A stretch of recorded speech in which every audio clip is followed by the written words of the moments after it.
Hello everyone, good morning po and God bless po. Quarter to 6 po ng umaga, magdamag na po ulan dito sa aming lugar and ngayon may pagkulog ng konti and pagkidlat. Parang yung hangin north, south, west dito, basa na po dito tapos din po malamig na umaga. Kamusta na po ang lahat?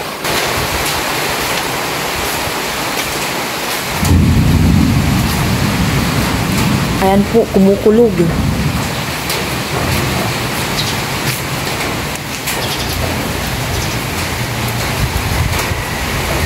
Sabayan po akong magtimpa ng kape sa maulan na umaga, mahangin. Buti na lang po talaga nakapagpatuyo ako ng mga labahan ko kahapon ng kumot. Tsaka isang walya. Kasi ngayon, ito na po si Bagyong Paulo.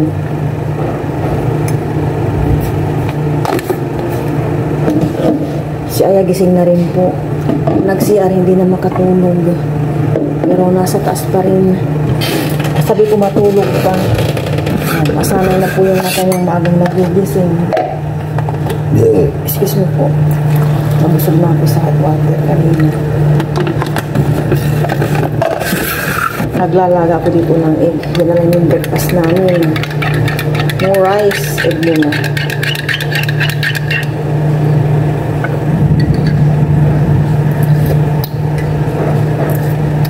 Kumukulog pa rin po pero mahina.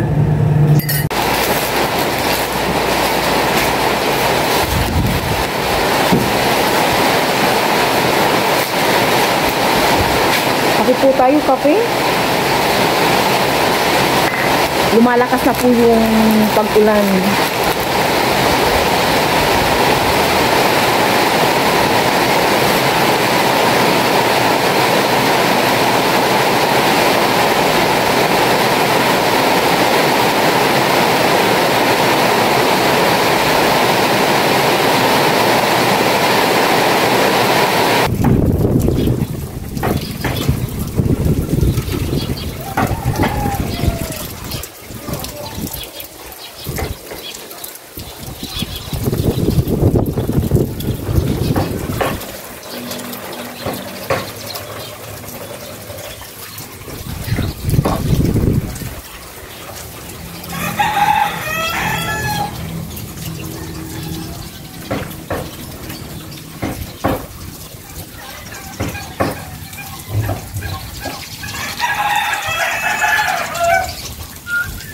Hello po,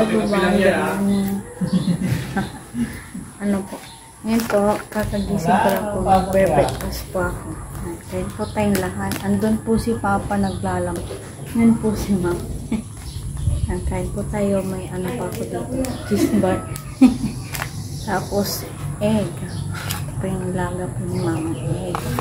Tapos, may Milo. Ngayon pa ako dito. Sure, Milo. Kailan po tayo. Thank you Lord for the food. Let's eat ang egg. Ulan po.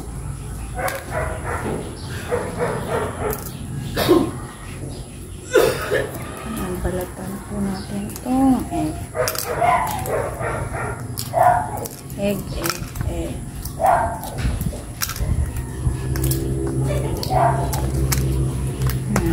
So, para po sa inyo, kain po tayo lahat. Kain po tayo pa. Sabi ko po itong kinakasya.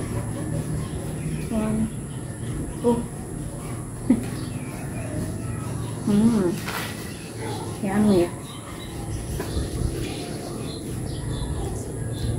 Kain po. Wala po kaming kaso ay kasi signal number 2 po yata kami.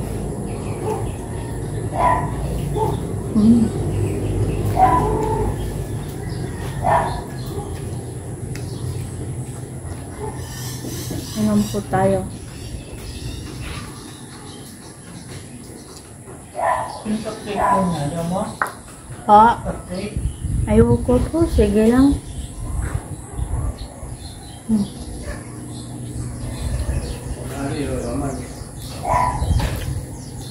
Laba, laba. Ito naman po.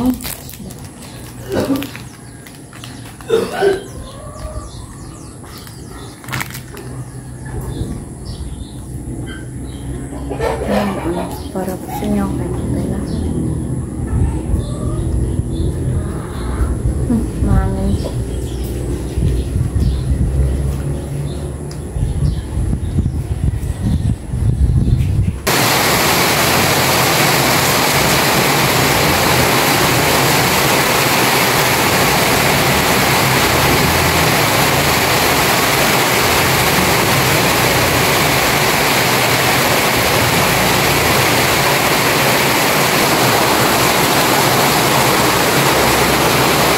Busy si Papa Ryan. Nililinisan si Lucky kasi grabe po yung dumi niya.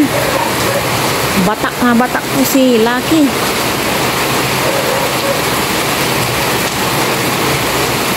Hindi kami makakapunta ni Papa Ryan ng bayan. Kasi itong ulan, lalakas, ihina, kawala-wala. Pero ngayon, ang dilim na naman ang kapaligiran. Kaya po sure ano na to, maghapon na ulan. Hindi ko kasi nababa yung ano namin pork. Kaya yung Del Mondo corn beef na lang siguro yung ano ko mamaya iluluto. Tapos may tira pa dito kahapon. Pinaprituhan ko ng umaga breakfast namin. Kung may tuyo pa, ito na lang siguro. Ay nanghingi ako ng okra si nanay ko. Ito, talaga namin. Mamaya ako magluto kasi 9:25 nakaligo na kami ni Aya. Si Papa Ryan still naglilinis sa labas. Papapos naman na pala siya. Si Aya doon nag-isa dito sa taas. Ang lamig. Ang sarap magkape ng magkape. In na to. Ilagay ko lang kung leftover namin kagabi na kanin and itong hiningi kong okra kila nanay ko. Ayan. Si Papa Ryan na po yung bala doon sa corn beef Del Mondo.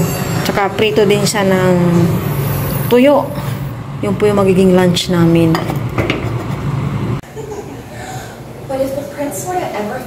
Nanonood po kami dito ni Aya ng movie sa Netflix. Title niya is Once Upon a Time. Hindi Once Upon a Crime. Ay, Once Upon a Crime pala. Hindi a crime.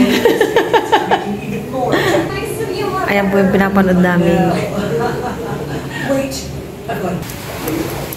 Ayan po si Papa Ryan. Siya na po ang bahala sa ulam namin sa lunch. Stay ka lang dyan.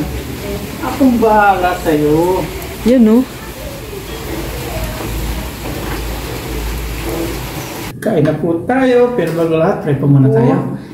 Lord, maraming salamat sa biyaya na sa amin na ngayon. Salamat po sa wala sa blessings na pinagakalap niyo po sa amin at sa aming po pamilya, sa amin po mga viewers. Patuloy niyo po ang patnaman ibayan. Yun lang po. Thank you, Lord. Amen. Walang ba naiinitan?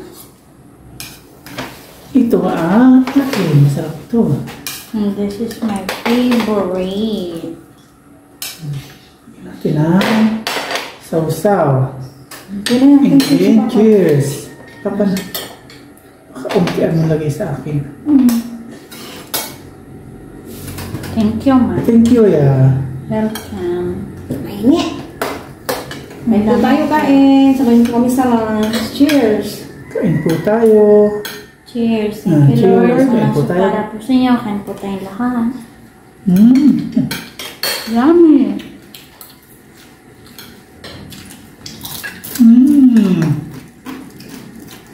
Ang angkan ng kutsara ko. Pagka mo. Ito mo. Oo.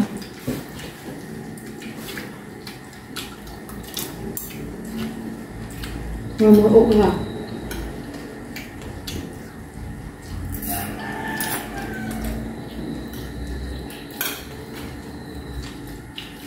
Yan o.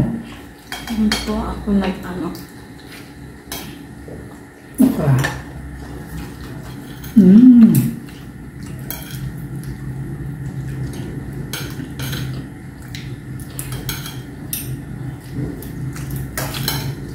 Samit.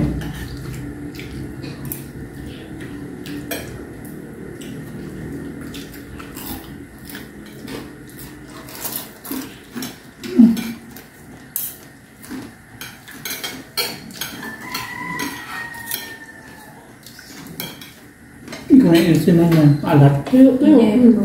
Hindi na ito na prito noon. Tinan mo hilaw. Nagtago. Hilaw. Napatungan ko siguro. Hindi makita. Diba? Ang anghang ng araw. May Ginawa ko. Mm.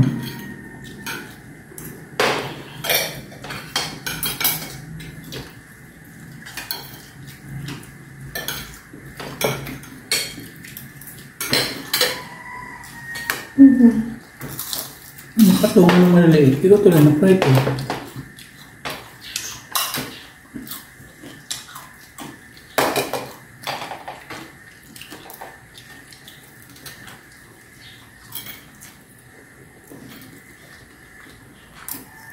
Mm-hmm.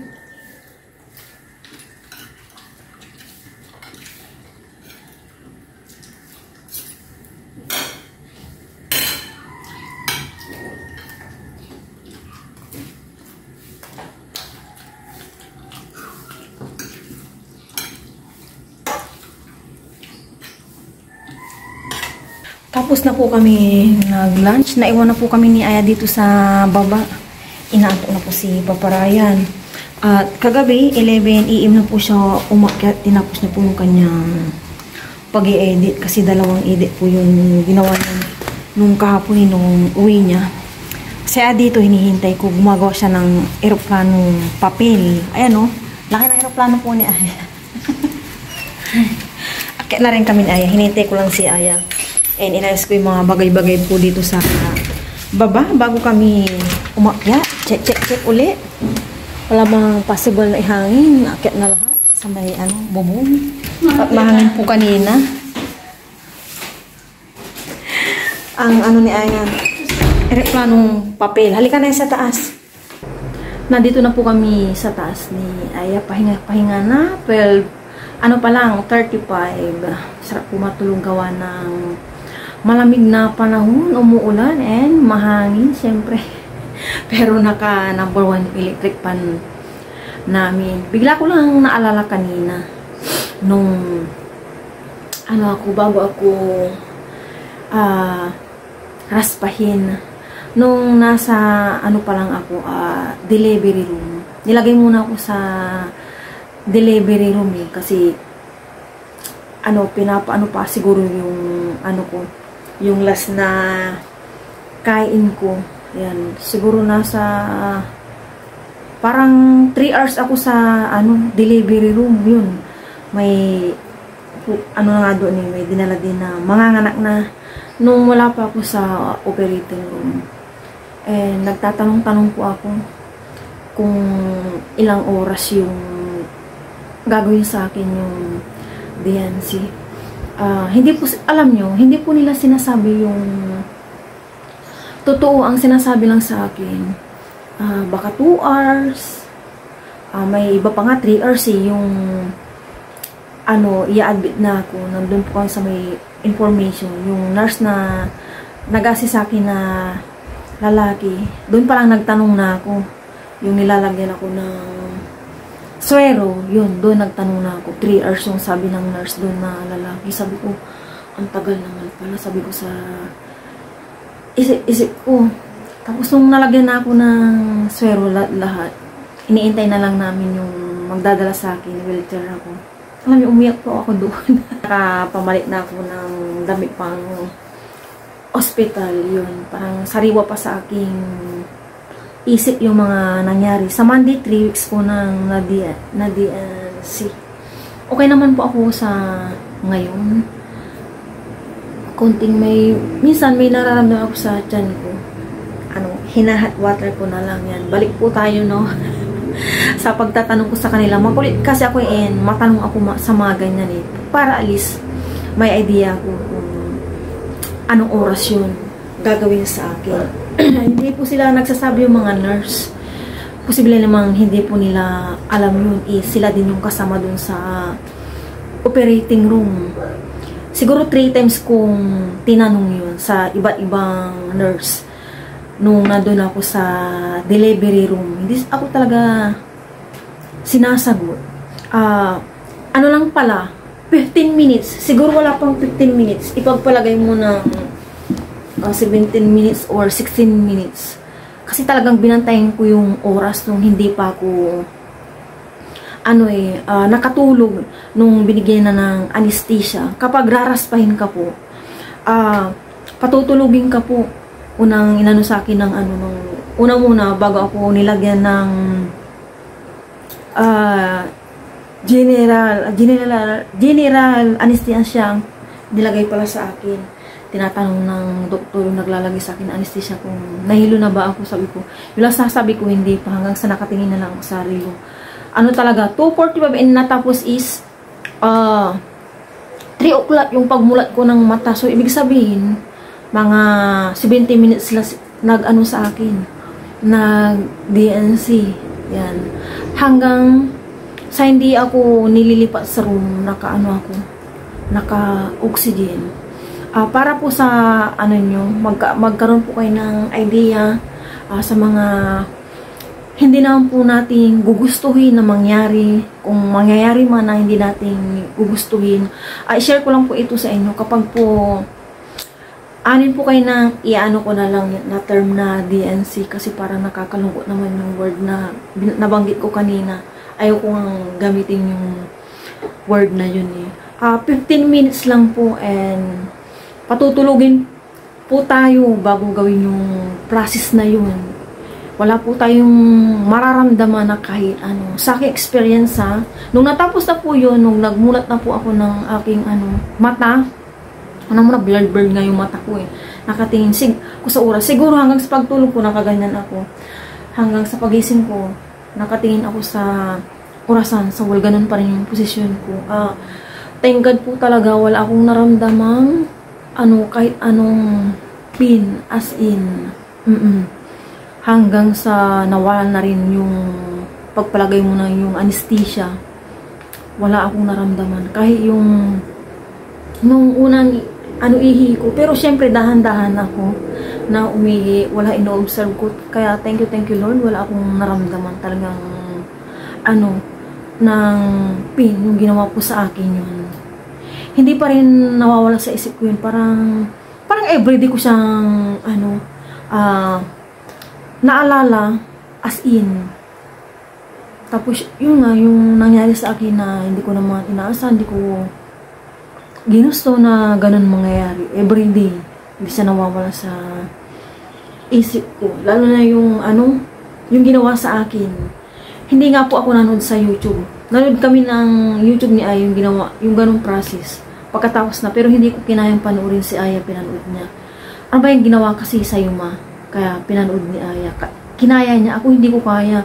Nakita ko pa lang sa pinapanood ni Aya, yung kaming dalawa, yung process sa akin, mga ginamit, hindi ko hindi ko kayang panoorin. Ay, Diyos ko, Lord. Mga hindi natin inaasahan, hindi namin inaasahan ni Papa Ryan na mangyayari. Wala talaga akong ka-idea na ganun yung gagawin sa akin. Kaya itong ginawa sa akin talaga is buti na lang hindi po ako nabinat and yun nga yung nagsuob ako, sinubaan ako ng nanay ko. Sa totoo lang, hindi ako pinapawisan nun, as in yung may bagyo ata yung nagsupa si Papa Ryan. Pagkatapos ko naligo, inano ko na yung sarili ko. After kong naligo, maligamgam po yun. Nagbanyo ako ng alcampurado, nagmedyas, lahat, and nag-sweater, and kumakain kami naka-sweater ako. Doon ako pinapawisan, and habang pawisan ako, umiwas ako sa electric pan. Ayun. Shinare ko lang po sa inyo para may idea kayo. 15 minutes lang po pag ano, nangyari po yung gano'n na hindi natin inaasahan and ma-DNC po tayo. And binibigyan ko na po kayo ng idea kasi walang nakasagot sa aking mga tanong dun sa mga nurse kaya binantayan ko talaga ang oras. Parang hindi pa rin ako naghilom. Pa 3 weeks na ako sa Monday. Kumbaga, paano na pala ako 20 days sa Monday. Tama ba? Parang pa 3 weeks ganyan.